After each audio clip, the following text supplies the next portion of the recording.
Alors, des portraits déformés, parfois jusqu'au grotesque, mais toujours expressifs et souvent émouvants.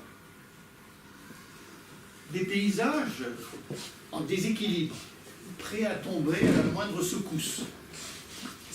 Des glaïeuls en forme de pieuvres sanguinaires, affamés. Des arbres qui plient sous le vent violent, prêts à être déracinés. Des natures mortes, insolites. Des lapins écorchés, des raies, des bœufs écorchés également.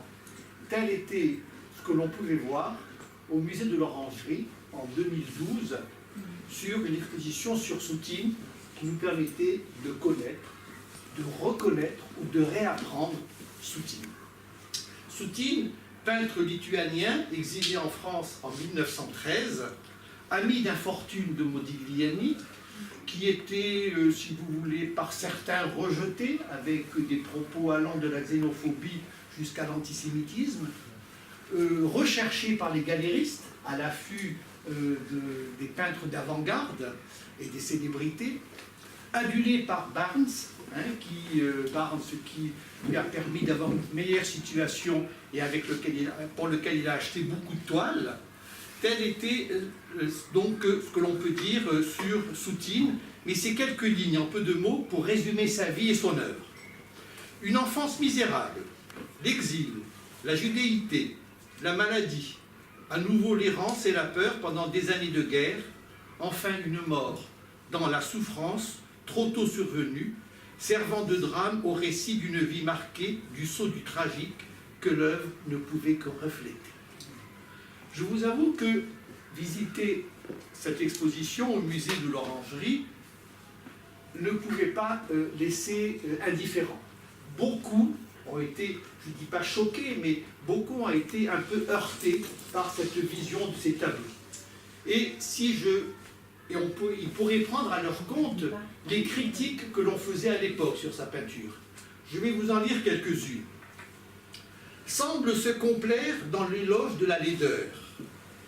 Demeure difficile à regarder. Pas de demi-mesure, pas de sentiment mitigé. Il reste l'objet inclassable qui était pour ses contemporains suscitant le rejet ou l'admiration. Trituration et déformation de la matière. Peinture éruptive, convulsive, exubérante.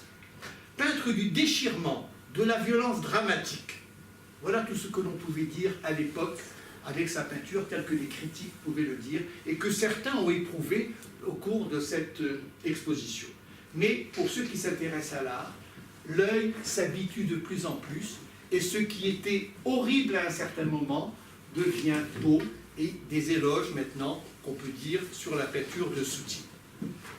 Soutine, qui est maintenant, on peut le dire, est une figure qu'on ne peut pas nier dans l'évolution de l'histoire de la peinture, parce que, pour ne prendre qu'un exemple, on en parlera un peu plus à la fin, à ne prendre qu'un exemple, c'est lui qui annonce Bacon. La peinture de Bacon est annoncée par Soutine. Et Soutine, quand même, était admirateur des grands peintres tels que Courbet, tels que Chardin, Fouquet et Rembrandt. Alors revenons au sujet. Né en 1893 à Smilovici, situé à une trentaine de kilomètres de Metz, faisant partie de l'Empire russe qui avant était lituanienne et ensuite est devenue biélorusse. Donc ce vaste territoire que l'on peut définir actuellement comme comprenant une partie de la Pologne, de la Crimée, de l'Ukraine, la Lituanie, la Biélorussie, ce vaste empire qui s'appelait Litvak ou Yiddish Land, c'est un immense ghetto où les Juifs vivaient donc dans les shtetls et s'amassaient, vivaient ici en quasi-autarcie.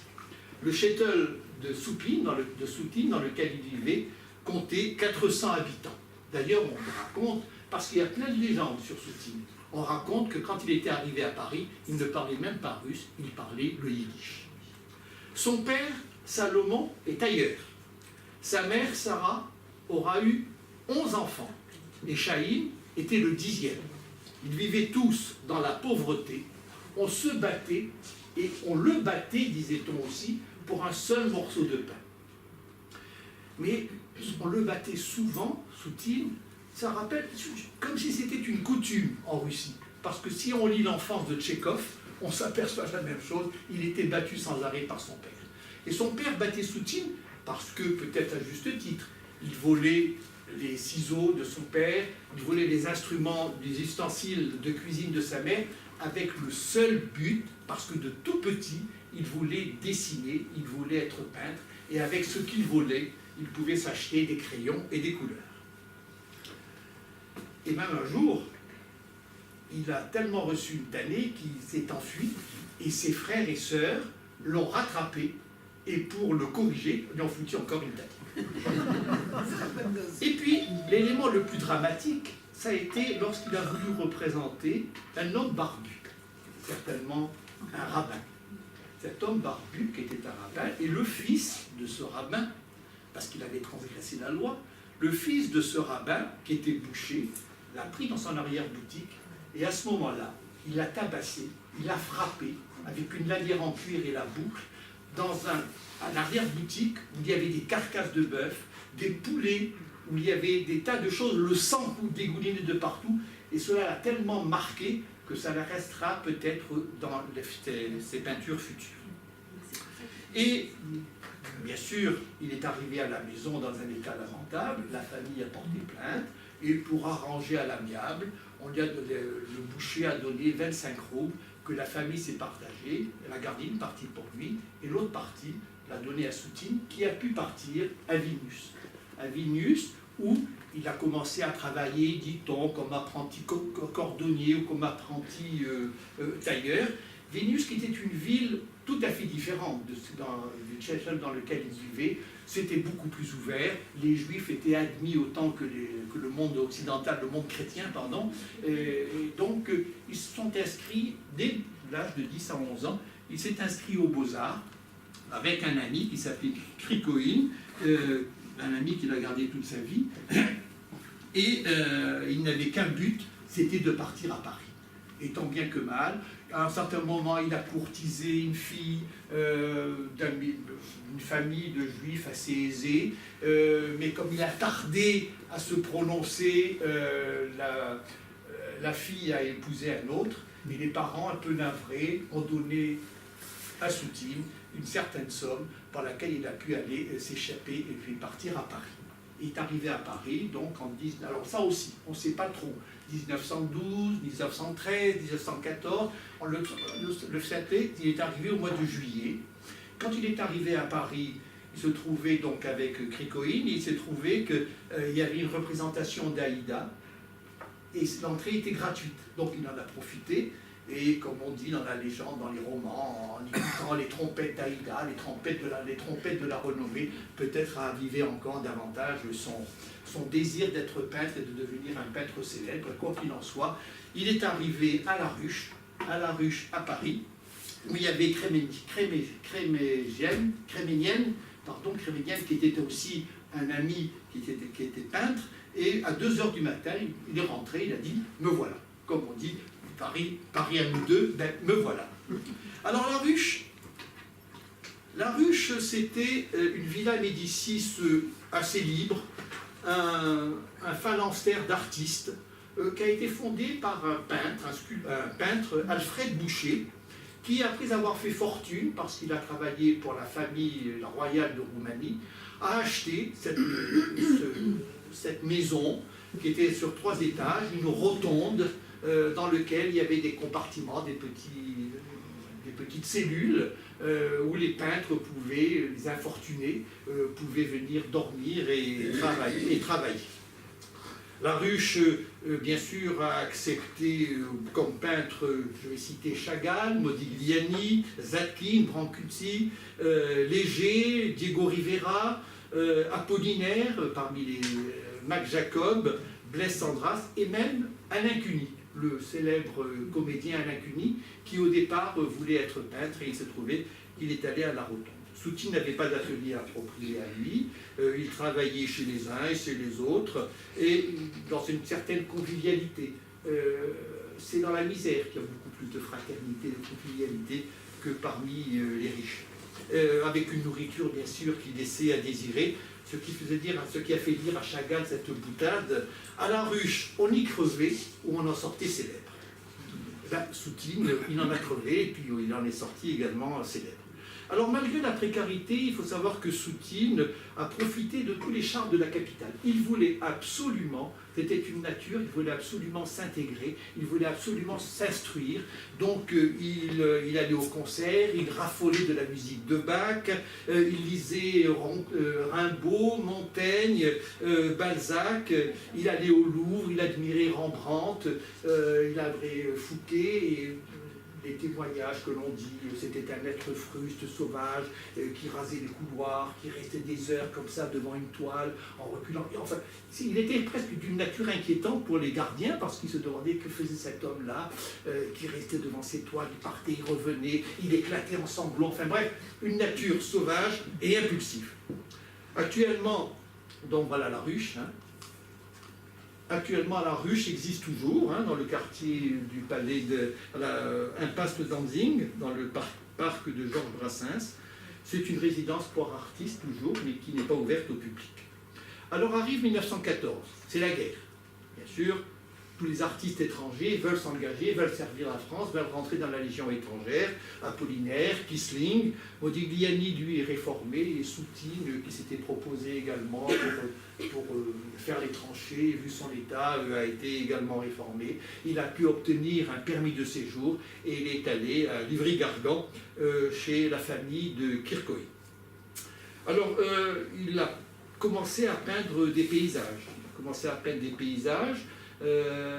Et là aussi, dans sa nature, il n'aimait pas qu'on le regardait peindre. Il se cachait toujours. Et si quelqu'un arrivait pour regarder sa toile, il prenait la toile, il la collait sur son... Donc il veut dire que tous ses vêtements étaient cachés. Et la famille de Kirchhoff passait son temps à nettoyer ses vêtements, à les s'enterrer dans. Et puis alors il a quitté la ruche pour s'installer... Ah oui, donc là aussi, si je montre cette toile de Cormont, c'est parce qu'il est rentré à l'atelier de Cormont. Beaucoup ne savent pas qui est Cormont, mais si je vous montre cette toile que l'on peut trouver à Orsay, donc c'est Caïn, voilà la peinture de Cormont, peinture très académique qui n'a rien à voir avec la peinture de Soutine. Alors, il est allé à ce moment-là, donc il a quitté la ruche, et il est allé à la cité Vallière. La cité Vallière était également une résidence pour artistes qui a été créée par le sculpteur Jules-Ernest Guyot, et il recevait également des artistes qui sont venus à la cité Vallière, Brancusi, Modigliani toujours, Fujita, et même à un certain moment, Gauguin est venu à cette cité Vallière. Et c'est à ce moment-là, en 1916, que Soutine rencontre Modigliani, et leur amitié a été immédiate.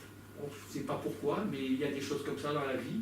Lorsqu'il y a deux regards qui se croisent, quelque chose qui se crée, cette amitié a été immédiate, peut-être avant même qu'ils sachent qu'ils étaient juifs, anciens et juifs laïcs, de toutes les façons tous les deux. Mais cette amitié, on en reparlera un peu plus tard. Et Soutine, pour survivre, il est rentré à l'usine Renault, mais il s'est blessé la main, il a travaillé au Grand Palais comme ouvrier, il a travaillé également à la gare Montparnasse, et il commençait également à souffrir de l'estomac, ce qui lui vaudra sa vie. Et voilà une des premières toiles de Soutine, donc de la cité Vallière, ici. Vous voyez cette cité, avec au fond cette usine, cette cheminée, qui est la cheminée de l'Institut Pasteur. Je ne sais pas, c'est pas très bien mis au point, mais voilà. Donc vous en avez quand même une idée des premières. Vous voyez déjà un petit déséquilibre et le rouge qui apparaît toujours, ce rouge, le rouge Soutine. Et voilà maintenant ce qu'est la cité Vallière. Alors, il était affamé, toujours. Il était affamé. Et donc, qu'est-ce qu'il pouvait peindre quand on n'a pas d'argent? On peint ce qu'on a sous la main. Et on peint ce qu'on a sous la main, mais avec une expression, avec une volonté d'exprimer ce que l'on ressent. Lui, il exprimait cette faim, et qu'est-ce qu'il montre? Eh bien, vous voyez ici ces trois harengs avec des fourchettes et un bol vide, mais ce tableau quand même interpelle du fait que les harengs ont des yeux qui vous regardent, des yeux qui vous interrogent, une bouche qui est ouverte, qui marque la souffrance. Cette souffrance d'être mort, mais cette souffrance d'être ensuite transporté par les fourchettes. Voilà, donc un tableau de Soutine, un des premiers tableaux de Soutine. Et voilà un autre également, vous voyez ici, la soupière, l'assiette, un poireau en forme de fourche également, donc quelque chose d'agressif, une soupière vide comme l'assiette, une bouteille, y a-t-il quelque chose dedans, mais quoi qu'il en soit, le verre est pratiquement vide, et 2 cuillères, une qui devait servir pour manger, et l'autre pour apporter dans l'assiette ce qu'il y avait dans la soupière. Alors, vous savez qu'en travaillant un peintre, comme ça, on s'imprègne de certaines choses, et on peut voir, moi je m'intéresse beaucoup à l'art, donc souvent, quand je vois quelque chose, quand je vois un personnage, je dis tiens, ça me rappelle ça, ça me rappelle ci, ça me rappelle cette peinture, et il se trouve que avant-hier ou hier matin, je me suis levé pour préparer mon café et j'ai vu ça dans ma cuisine. J'ai vu ça dans ma cuisine et je dis tiens, un Soutine. Et un Soutine heureux. Avec une bouchée à la reine et avec des poivrons grillés. Ça change tout. Voilà, donc d'un seul coup là. Mais le verre est vide. Quand j'ai vu. Le verre est vide. Alors voilà encore des natures mortes. Alors vous voyez que dans cette nature morte ici, il y a quand même déjà un déséquilibre. Vous voyez que la table, là, la partie de cette table-là, est incurvée. Il y a cette viande rouge, cette soucoupe qui va basculer. Est-ce que c'est en rapport avec la peinture de Cézanne? Je ne sais pas, mais peut-être que la fin aidant, on ne voit pas aussi bien que l'on voudrait voir. Et peut-être qu'il a exprimé ce qu'il ressentait par ce tableau. Alors il a peint toute une série de natures mortes. Et alors là, je vais vous les présenter. Alors, il faut savoir que la peinture de Soutine n'est pas une peinture chronologique. C'est pas une peinture, on dit tiens, à cette époque il a peint ça parce que si, parce que ça. Il a peint pratiquement toujours à peu près la même chose. Il a peint des paysages, des portraits, des natures mortes, mais sans qu'on ait une référence. Donc je vais vous faire un peu défiler ces natures mortes pour que vous puissiez les voir. Donc vous voyez ici. Alors je ne vais pas les faire défiler rapidement. Bien sûr, la qualité de l'image n'est pas très belle, mais il faut quand même que vous les regardiez, que vous vous en imprégniez. Hein, donc ces 2 poivrons, ces 2 poissons, ici ces 2 piments verts. Vous voyez ici ces 2 volailles accrochées sur un fond très jaune, qui rappelle un peu Van Gogh, le jaune de Van Gogh. Voilà encore des coques. Contrairement à la peinture flamande, vous voyez, ici, il y a des coques qui souffrent. Vous ne le voyez pas bien ici, mais enfin, ils ont la gueule ouverte. Hein, le regard menaçant, la gueule ouverte, ils sont là présentés tels des esclaves, prêts à être mangés. Alors que dans la peinture flamande, hein, c'est beaucoup plus clean. Hein, et là, le faisan dort. Hein, et même dans la peinture de Manet, hein, les poissons sont là, c'est un milieu riche, Manet. Hein, donc c'est la table blanche, le couteau, il y a toute une mise en scène. C'est un tableau magnifique, mais qui n'a rien à voir avec les tableaux de Soutine.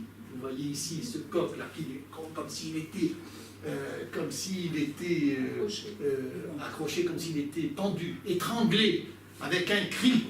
Et tout est dans le cri. Pourquoi? Parce que Soutine a le souvenir, quand il était jeune, que lorsque l'on tuait les coqs, hein, il y avait du sang partout. Il était très impressionné et il a dit « J'avais un cri en moi, ce cri qui n'arrivait même pas à sortir. » Et toute sa peinture, ça peut être un cri, comme le cri de Munch. Hein, parce que le cri de Munch, le voilà. Et les paysages, les personnages sont déformés. Vous voyez que le paysage est déformé également, hein, tout aux alentours ici, ce ciel. Ici, ce ciel, tout est déformé, il n'y a que ces 2 êtres-là qui sont clean, qui sont droits, mais le reste là. Et on peut rapprocher la peinture de Soutine de ce cri de Munch. Voilà, regardez encore ici. Voilà, ici, regardez, là, c'est Glaïeul, ces glaïeuls sanguinaires, ce rouge, la fourchette toujours, instrument de torture. Est-ce que c'est le souvenir de ce qu'il a reçu quand il a reçu derrière l'arrière-boutique du boucher, l'œil ouvert, la gueule ouverte?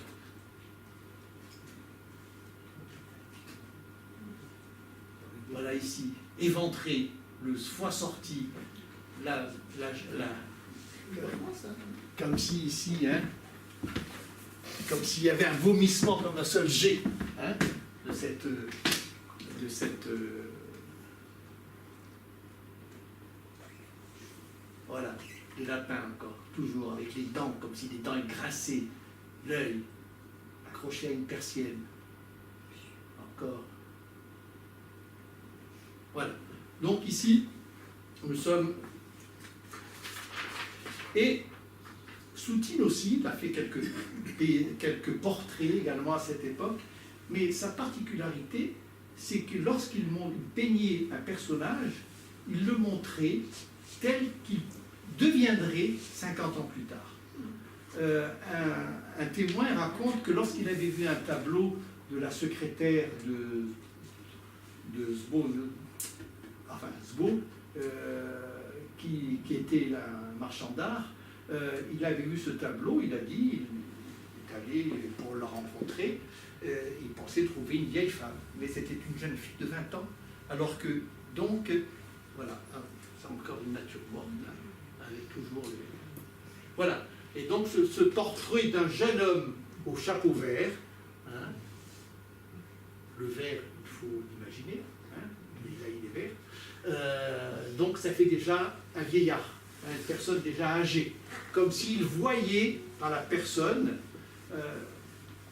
comme si quand on disait, quand on était jeune, et qu'on fréquentait une fille, il m'a dit, tu veux voir comment elle va devenir? Regarde sa mère. non, c'était... Il voyait à l'avance comment le personnage pouvait arriver. Alors, j'en viens maintenant à Modigliani. Modigliani et Soutine. Alors Modigliani était donc un Italien, bien sûr, âgé de plus de 10 ans que lui. Modigliani dessinait sans cesse, lui, alors que Soutine ne dessinait jamais. Il était sûr de lui, hein, il avait un énorme succès auprès des femmes, il soignait son apparence, il était excentrique. Quel que soit l'endroit où il allait, il transportait toujours son tub pour prendre un bain. Il prenait un bain tous les jours, contrairement à Soutine qui avait cette réputation d'être sale. Lui, Modigliani ne faisait jamais de paysage. Contrairement, il faisait essentiellement des portraits, peut-être quelques natures mortes, mais Soutine, c'est tout à fait le contraire. Mais entre les deux, il y avait cette amitié. Et Modigliani lui apprenait les bonnes manières.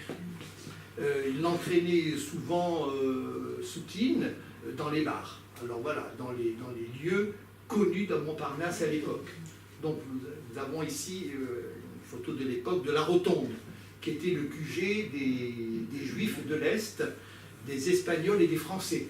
Alors que les Allemands, eux, là, allaient plutôt au dôme, qui est en face, hein, de la coupole. Et les Américains, plus tard, quand ils viendront plus nombreux, ils allaient au Dingo Bar, Dingo American Bar, ou bien au Select. Mais tous, ce monde, se retrouvait à la coupole. Hein, donc le dôme, voilà, le Select. Hein. Alors Modigliani... a peint plusieurs fois, 4 fois, il a peint Soutine. La légende dit, on dit que Soutine était particulièrement laid, mais d'autres affirmations, comme la maîtresse de Fujita, qui s'appelait Yuki, elle a dit non, moi je le trouvais beau, je le trouvais qu'il avait un certain charme, et elle disait, du moins pour moi, il avait beaucoup de charme. Et Modigliani donc, a fait ce premier portrait ici de Soutine lorsqu'il était jeune.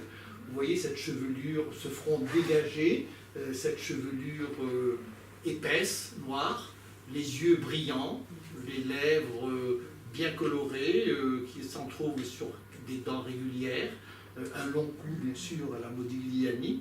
Et ce qu'il faut remarquer, c'est que Modigliani a mis sa signature ici, et ici il a rajouté Soutine, comme pour sceller une amitié indéfectible entre les deux. Autre tableau de Modigliani, toujours Modigliani et Soutine. C'est un tableau où là, Soutine est un peu plus féminin. Hein, les yeux sont petits. Il avait des yeux d'une couleur un bleu foncé, quelque chose d'indéfinissable. Bon, toujours le cou, les lèvres bien faites. Voilà, un autre tableau de Soutine avec son manteau beige en velours côtelé qu'il portait tout le temps. Le regard ici est un peu éteint, les paupières tombent, les lèvres sont bien dessinées, il y a une mèche, et puis il y a ses mains. Ses mains, Soutine avait, paraît-il, des très belles mains, des mains d'artiste, donc il l'a représenté ici avec ses mains. Et un des derniers tableaux que Modigliani a fait de Soutine, c'est celui-ci où on peut voir donc ce regard un peu irrégulier, ses mains ici, le débraillé, hein, un débraillé, et ici certainement un verre d'absinthe, parce que Modigliani l'entraînait beaucoup, il faisait des grandes beuveries, il se saoulait souvent, et plus tard, lorsque Soutine, même quand Modigliani est mort, on a beaucoup voulu à Modigliani de l'avoir fait boire et de l'avoir entraîné dans ces beuveries qui ont aggravé ces maux d'estomac. Voilà un autre tableau ici. Lorsque ils étaient chez Zborowski, qui était un artiste peintre au départ, qui a travaillé également dans l'atelier de Cormont, mais ensuite qui est devenu galériste. Ils étaient invités chez lui, avec sa femme, et il n'aimait pas trop ce juif lituanien parce qu'il était sale et il avait de mauvaises manières. Et pour remercier Zborowski d'avoir reçu Soutine également, parce que Modigliani c'était un des premiers qui a compris le génie de Soutine, donc il a peint sur la porte. Il a peint sur la porte ce portrait de Soutine. Et pour les remercier, la famille a dit oui, c'est d'accord, mais maintenant il va falloir se trimballer cette porte, voir sa figure toute la vie. Alors voilà, si vous avez vu les portraits que fait Modigliani de Soutine, ça c'est un autoportrait de Soutine, tout à fait différent ici, une peinture expressive, presque un expressionnisme allemand. Vous voyez cette force ici, cette déformation du visage. Voilà un autre tableau de lui, également ici. Et voilà, Zborowski ici, chez lui, devant cette porte qui a été peinte. Alors, Zborowski, Léopold Zborowski, j'arrive pas à le dire, on va l'appeler Zbo, n'est-ce pas donc, a remarqué que Modigliani était un peintre d'avenir et il a décidé de mettre chaque jour 15 € de côté, 15 francs de côté, pour subvenir aux besoins de Modigliani. Et Modigliani a insisté pour qu'il donne la même somme à Soutine. Vous voyez à quel point cette amitié était forte. Mais Zbo et sa famille n'aimaient pas tellement sa peinture. Ils rechignaient, ils ne lui ont accordé que 5 € par jour, mais c'était que 5 francs par jour, pardon, mais c'était mieux que rien. Alors au printemps 1918, la guerre continue à faire ses ravages, et Zbo a envoyé pour protéger ses poulains, Fujita, Modigliani et Soutine, ils sont partis à Vence, où Soutine a été un peu ébloui par la luminosité et la clarté, comme tous les peintres du Nord, lorsqu'ils viennent dans le Sud, ils sont éblouis, et il a peint pas mal de paysages. Alors voilà, ça c'est Zbo, qui a été peint par Modigliani. Donc il a peint pas mal de paysages que vous voyez ici. Ceux-ci ne sont pas tellement déformés, mais il y a ce chemin tortueux, cette maison. Voilà. Là, ici, ça devient un peu plus... il n'y a pas d'horizontalité. chez Soutine. Il n'y a que des courbes. Voilà, l'escalier à Cagnes, l'escalier rouge à Cagnes. Pourquoi la tube rouge? Alors ça fait comme si c'était une côtelette, comme une côtelette de bœuf, cet escalier rouge qui part ici, comme ça. Et un biographe, Courtant, disait que le fait que ces chemins étaient toujours inclinés était une preuve de son inquiétude et de son angoisse. Vous voyez quand même que les maisons commencent ici à être déformées. Alors cette époque-là, il était à Vence, il vivait presque dans une porcherie, dans une ferme, et la famille, les fermiers avaient de temps en temps pitié de lui, ils lui donnaient une soupe, lui donnaient des pâtes, le repas qu'il faisait. Et c'était la fille du fermier qui apportait cette nourriture. Et pour la remercier, Soutine a dit à cette jeune fille, je vais te peindre. Elle a accepté. Et voilà, donc ce portrait de cette fille comme un grand point d'interrogation, avec ces mains ici, qui rappellent un peu la fourchette avec et ce point ici fermé comme un outil, et cette expression ici, bien sûr, qui est un peu dure, ces joues rouges, mais qui ne manque pas un peu de tendresse. Alors après, il est allé à Cagnes, de Vence, il est parti à Cagnes en 1919, où il a vécu pendant 3 ans. Et alors là, il s'est défoulé davantage dans son expression des paysages, et vous voyez qu'ici, tout est sens dessus-dessous, le chemin, les maisons qui basculent, c'est un chaos, l'ordre, comme on dit dans l'exposition, il y a eu lieu, l'ordre dans le chaos. Voilà également, vous voyez, c'est le vent. Soutine était le peintre du vent, c'est celui, disent certains, qui a mieux su peindre le vent. Il y a une anecdote également, un passant est là, il voit Soutine assis au bord d'un chemin avec son matériel à peinture, et il repasse le soir, et il retrouve Soutine dans la même position, il n'a rien fait de la journée, il a dit « Qu'est-ce que vous faites là ?» Il a dit « J'attends que le vent se lève. » Voilà, donc ces maisons ici, qui rappellent un peu comme si c'était des personnages déguisés, comme un carnaval. Ces personnages déguisés ici, comme les tableaux de Ensor, les masques de Ensor. Vous voyez, regardez ici cette maison-là. Voilà, alors là aussi c'est une peinture très moderne. Ça, c'est les arbres. Je ne sais pas si certains connaissent le peintre provençal qui s'appelle Ferrari. Ce peintre Ferrari peignait un peu comme ça. Il avait cette même façon de peindre. Soutine, lorsqu'il peignait, il se mettait devant la toile, il venait comme ça, il cherchait, il repartait, il revenait, c'était grand coup, il repartait, c'était un fou. Et à la galerie Jouvel, on me disait que Ferrari, il peignait comme ça aussi, comme un fou. Alors quand il peignait, il voulait d'abord que personne ne le regarde, il ne voulait pas être là. Il faisait un tableau au bout de 4 heures. Ça c'est Madame Castin, on en viendra, qui l'avait remarqué. Il peignait, il voulait que personne soit là. Quand il avait fini son tableau, il fallait que tout le monde quitte la maison. Et 2 heures plus tard, il montrait le tableau. Et il fallait... Tout le monde était dans l'anxiété, parce que s'il y avait la moindre critique qui disait que le tableau, il manquait ci, il manquait ça, il l'a déchiré, il l'a lacéré. Voilà, donc c'était un caractère un peu violent. Voilà, donc on voit ici, vous voyez, ici on dirait qu'il y a eu un tsunami, ici, le vent, les arbres, les maisons, etc. Alors, c'est une époque après, donc assez riche, où il a commencé à peindre des pâtissiers. Et on est passé de la cuisine des victuailles à ceux qui font la cuisine, les cuisiniers, de façon. Et c'est ces tableaux qui l'ont fait connaître par Barnes. Mais ce que vous remarquez également, c'est à la main, là, un foulard rouge, toujours, comme s'il y avait du sang. Regardez, tapissier. Voilà. Donc ça, c'est sa série des pâtissiers, pardon.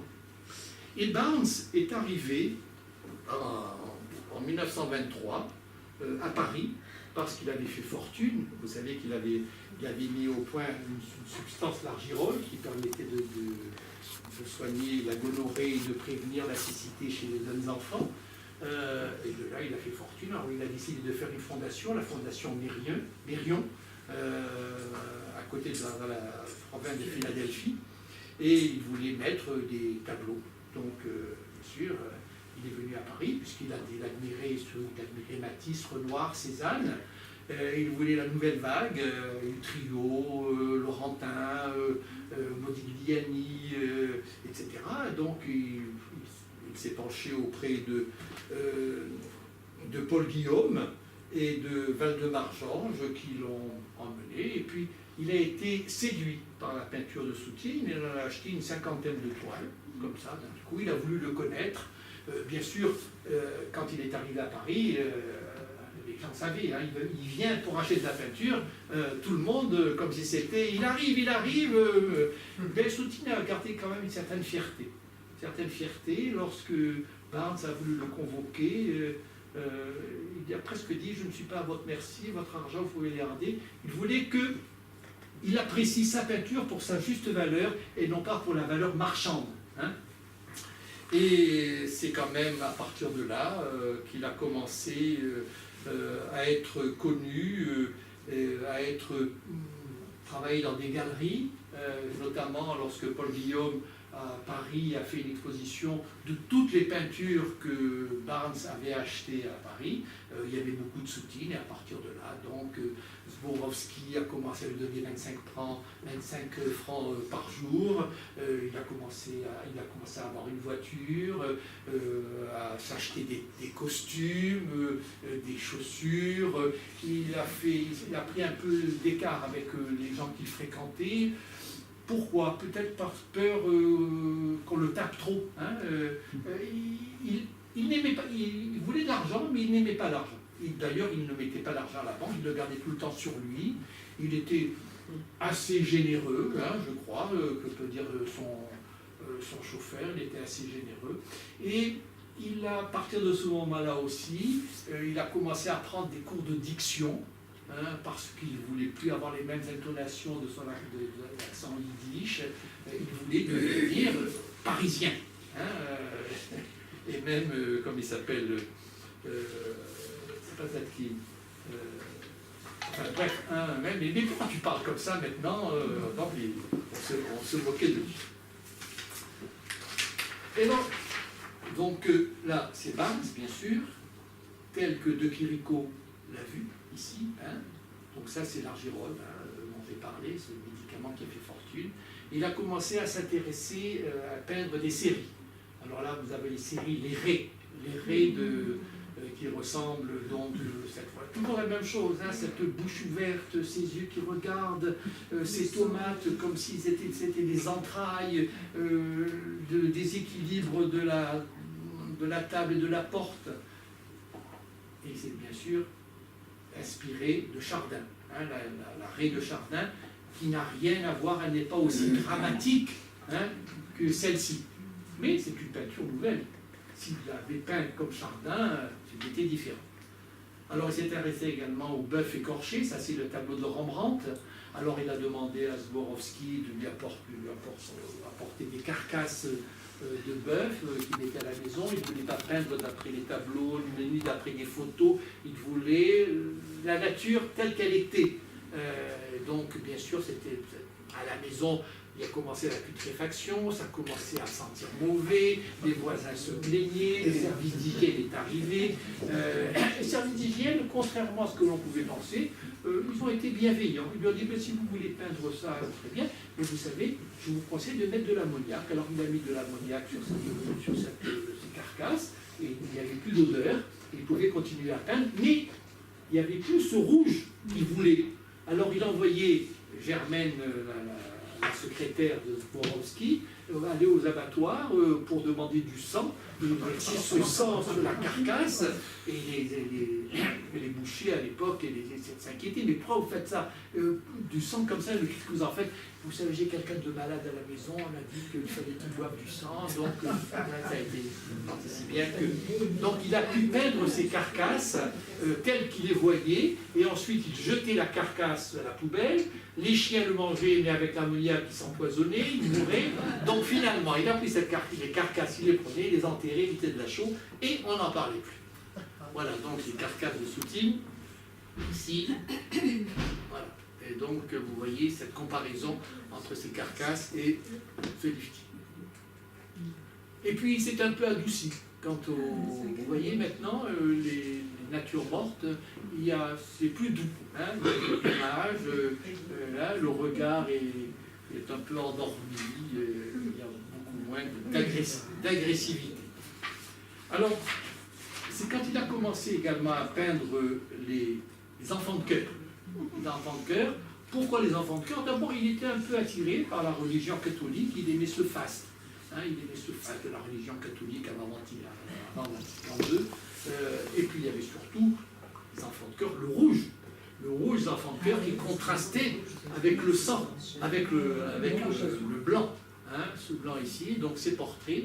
Et c'est en voyant ces portraits que les époux Castin, donc voilà Madame Castin, ont remarqué, ils avaient acheté déjà ce coq aux tomates, et ce coq aux tomates avait fait connaître à Madame Castin, qui était une antiquaire, a fait connaître Soutine, et Swarovski lui a vendu ce tableau d'enfant de cœur pour une valeur de 30 000 francs à l'époque.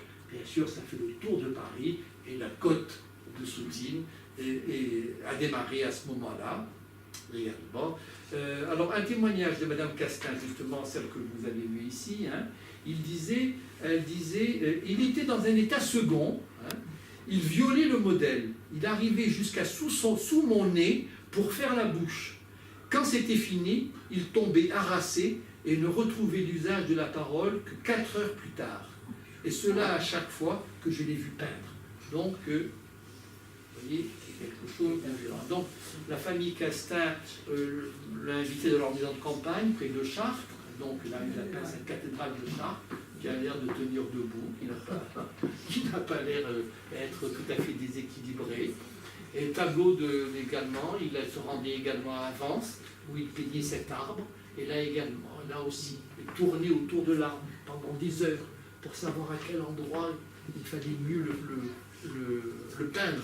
Et puis, quand il avait trouvé l'endroit, il fallait qu'il trouve un endroit où personne ne le voit. Et son chauffeur, par exemple, se mettait, envoyait les gens, parce que si on le voyait, hop, il arrêtait son tableau.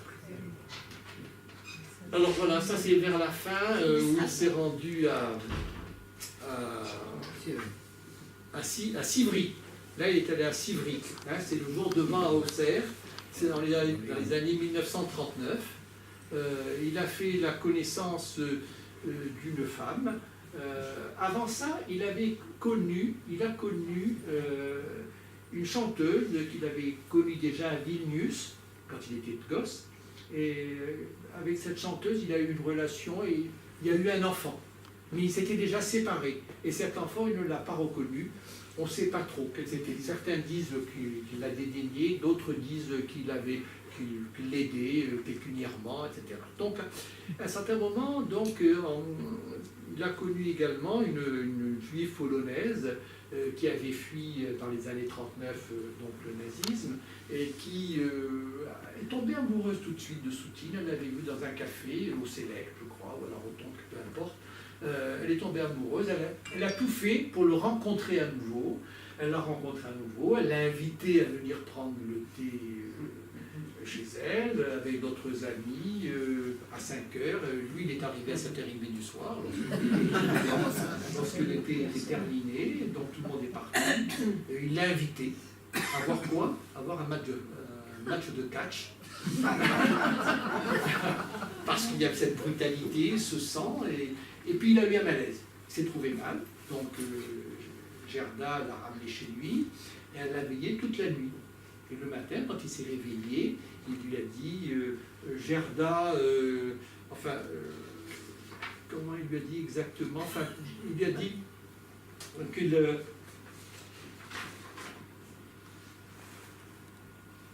Gerda, tu as été ma garde cette nuit. Tu es garde, et maintenant c'est moi qui te garde. Et donc à partir de ça, il ne l'a plus appelé Gerda. Il l'a appelé garde.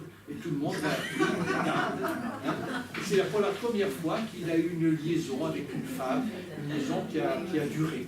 Hein, et c'est comme ça. Mais alors, le nazisme, la guerre, ont commencé à chasser les juifs, pour chasser les juifs en France. Donc ils ont commencé à se cacher. Ils sont allés à Givry. À Givry, lorsque la guerre est déclarée et qu'ils étaient tous les deux, un lui russe et un allemande, ils étaient assignés à domicile.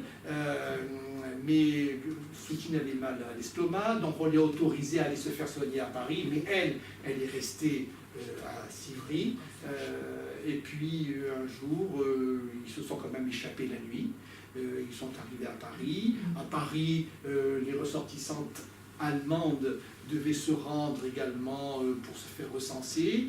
Ils ont hésité, puis ils ont dit, bon, on va voir ce qui se passe. Elle est allée, elle a été internée dans le sud de la France, et elle ne l'a plus jamais revue.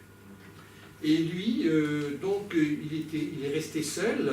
Et c'est à ce moment-là, donc ça c'est cette période à Givry, hein, où il a commencé à peindre. Il s'est calmé un peu. Si le vent est toujours là, il y a des animaux, vous voyez ce chien, cet enfant, voilà, hein, ces enfants ici. Voilà. Donc c'est beaucoup plus tendre. Hein.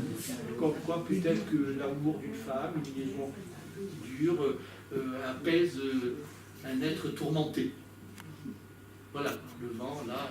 Alors c'est avec ce tableau qu'il s'est froissé avec la famille Castin.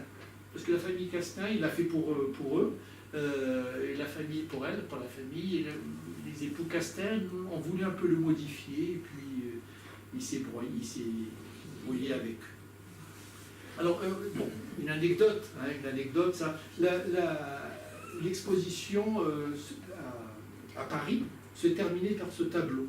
Hein, donc vous avez vu tous ces portraits, vous allez en voir d'autres là, tous ces portraits un peu déformés, toutes ces maisons, ce cataclysme, ce vent. Et puis la dernière image était ce portrait là, cette femme qui rentre dans l'eau, qui rappelle donc un tableau de Rembrandt. Hein, voilà.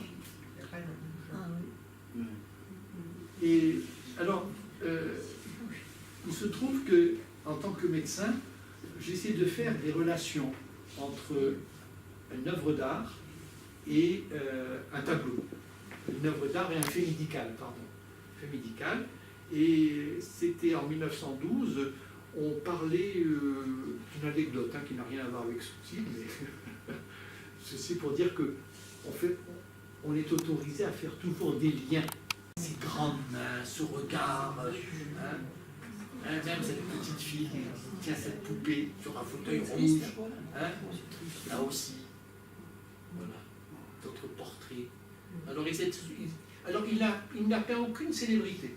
Madame Castin, simplement, un sculpteur russe, qui était un ami à lui, c'est tout. Il n'a pas peint d'autres personnages, il n'a jamais peint Modigliani. Il s'intéressait aux gens, aux petites gens, aux petits métiers, aux petites gens. Et son chauffeur disait qu'il transmettait dans ses tableaux la souffrance qu'il y avait en lui. S'il détectait une souffrance chez une personne, une femme, une fille de ferme, eh bien, il transmettait, il retranscrivait cette souffrance, cette maternité également. Ouais. Donc, comme je disais, grotesque, avec ses grandes mains ici.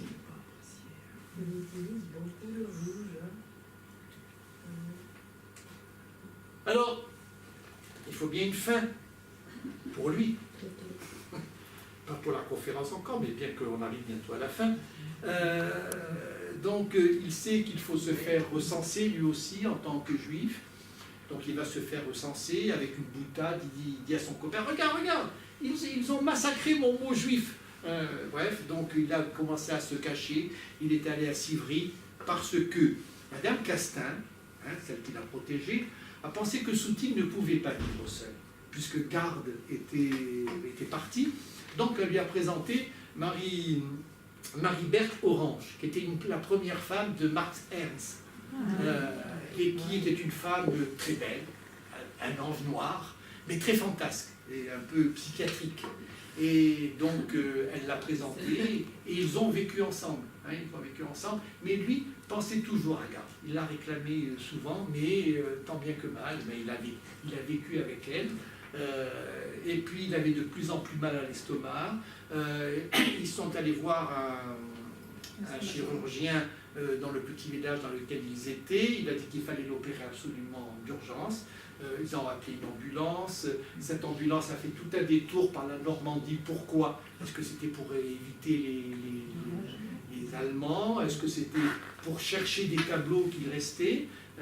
Et puis il est arrivé à Paris, on l'a opéré, il avait un cancer de l'estomac, donc il est mort. Et il a été enterré donc au cimetière de Père-Lachaise, non, cimetière Montparnasse, pardon, dans une concession que Marie Orange a acheté pour lui, et elle s'est fait enterrer, elle s'est suicidée. C'est cette raison pour laquelle il y a une croix